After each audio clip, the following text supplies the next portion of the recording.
Hi everyone, I'm John Seigenthaler here with the former Associated Press Baghdad Chief of Bureau Steve Hurst, and we're talking about the 5th anniversary of the war in Iraq. Thanks for joining us. Good to see you back here, Steve. Pleasure to be here, John.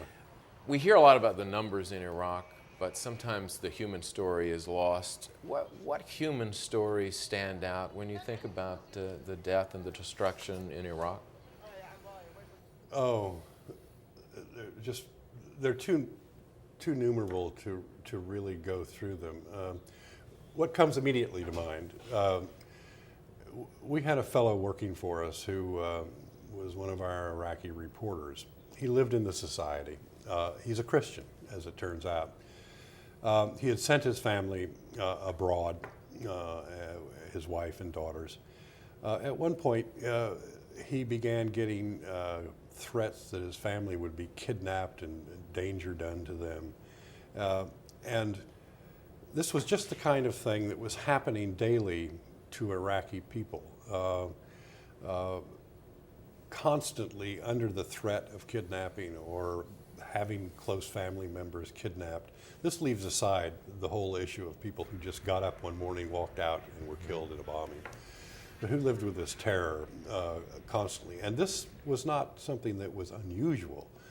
We think of these things as unusual in our society, but this was the kind of thing that you could go knock on the door in virtually any neighborhood in Baghdad, and they said, no, it hasn't happened to me yet, but you should hear the story of my neighbor. What about the children there? What sort of lives do they have?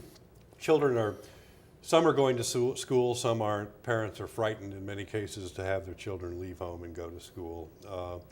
You have a country where, education proceeds, but it's an education that's crippled, I would say. And a whole society basically has been run up against a wall, and it's not progressing. It's being held back by all of this violence, the turmoil in the politics, the doctors and the professors and the professional people having fled. So it's chaos inside the society, and by that I don't mean it's a physical chaos, but it's the chaos of things that a normal society would do: educate its children, better the infrastructure. All of those things are basically on hold. So how about the psychological damage to the society? I would have to say I think it's great. I of course, am not trained in that, but the people I talked to and the people who came in and out of our office, the Iraqi employees that we talked to daily, you could see that it was just, they were living under a true cloud, these people, and you could see their mood just dropping. Now they began to improve a bit as the violence slacked off in the latter part of last year and the early part of this year. But if it continues to spike as it has recently, I think you're going to see that kind of mood again plummeting. How could it not? If you were living there, you had to live on what you could do in the streets. I mean, what can you do? You could go to work if you happen to have a job. You could try to get home safely, and then what could you do? There's no electricity to watch your television. You're hot. There's no air conditioning. Very, very miserable life. It's good to see you, Steve, back here in the States. Thanks very much.